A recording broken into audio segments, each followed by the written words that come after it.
20년 전 작고하신 구상 시인께서 적은 글인데 한번 읽어드리겠습니다. 내가 5해나 살다가 온 하와이 호놀룰루시의 동물원 철책과 철망 속에는 여러 가지 종류의 짐승과 새들이 길러지고 있었는데 지금도 잊혀지지 않는 것은 그 구경거리의 마지막 코스, 가장 사나운 짐승이라는 팻말이 붙은 한 우리 속에는 대문짝만한 큰 거울이 놓여 있어 들여다보는 사람들로 하여금 찔끔 놀라게 하는데, 오늘날 우리도 때마다 거울에다 얼굴도 마음도 비춰보면서 스스로가 사납고도 고약한 짐승이 되지는 않았는지 살펴볼 일이다. 구상 시인은 하와이 대학교에서 한국 문학을 강의하셨는데, 그분이 그곳에 거주하실 동안에는 하와이 동물원 마지막 코스에 아마 큰 거울이 있었나 봅니다. 지금도 그런 거울이 있는지는 모르겠지만 정말 가장 사나운 짐승은 인간인 것은 확실하며, 또 바로 내가 그런 사나운 짐승이 될 수도 있을 것입니다. 지금은 사람과 짐승이 큰 차이가 없습니다. 사람 중에 짐승처럼 사는 이가 있고 짐승인데 사람보다 나은 대우를 받기도 합니다. 전도서 3장에도 보면 사람과 짐승이 크게 다를 바가 없다. 인생이 당하는 일 짐승도 당하고 짐승이 죽음같이 사람도 죽으니 사람이 짐승보다 뛰어날 것도 없다고 말씀합니다.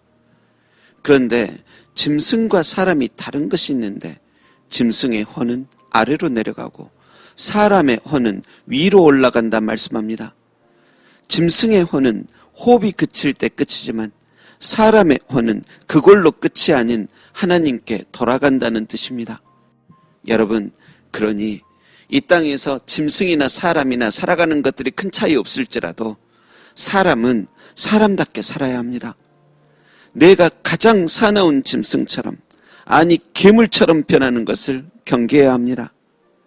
하나님께서 너는 이 땅에서 무엇하고 왔느냐 하실 때 사나운 짐승처럼 여럿 괴롭히고 왔습니다 라고 말한다는 것은 차라리 짐승의 혼처럼 땅에 내려가 버리는 게 다행일 수도 있을 것입니다.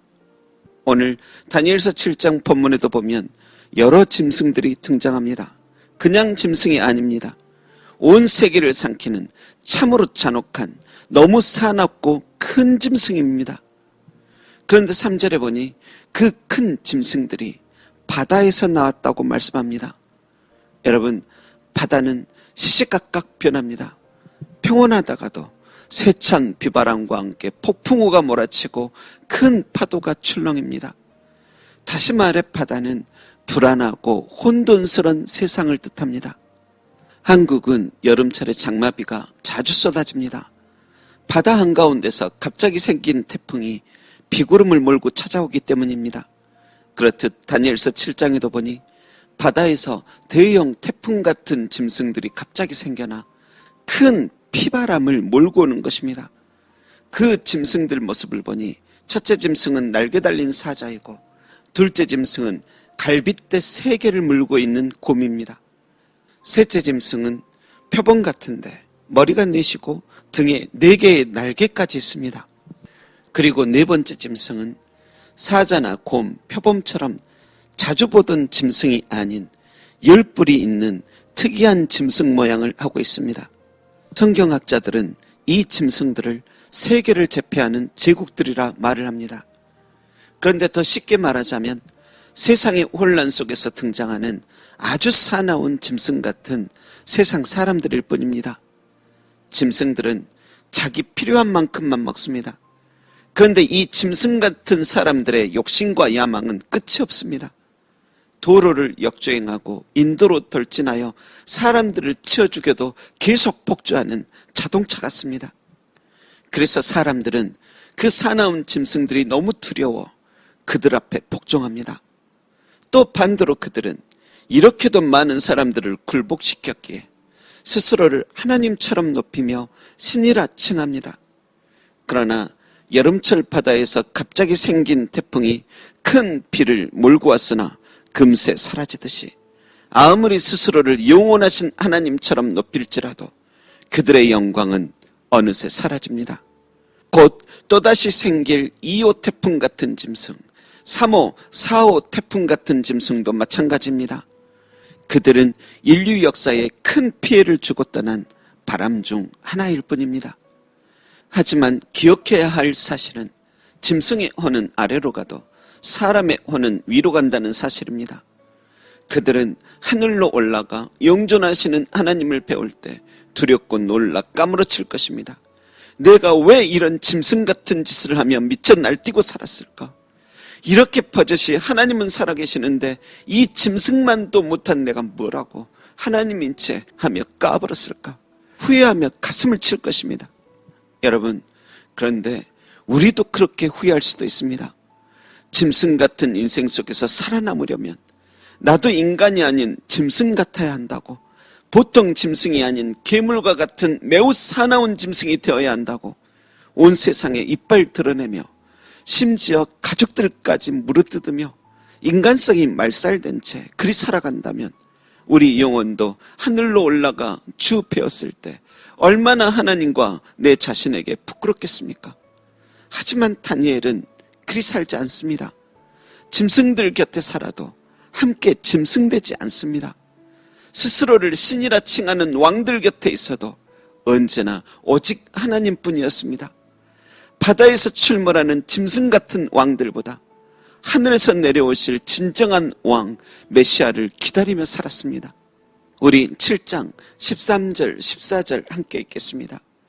내가 또 밤 환상 중에 보니 인자 같은 이가 하늘 구름을 타고 와서 이쪽부터 항상 계신 이에게 나아가 그 앞으로 인도되매 그에게 권세와 영광과 나라를 주고 모든 백성과 나라들과 다른 언어를 말하는 모든 자들이 그를 섬기게 하였으니 그의 권세는 소멸되지 아니하는 영원한 권세요 그의 나라는 멸망하지 아니할 것이니라.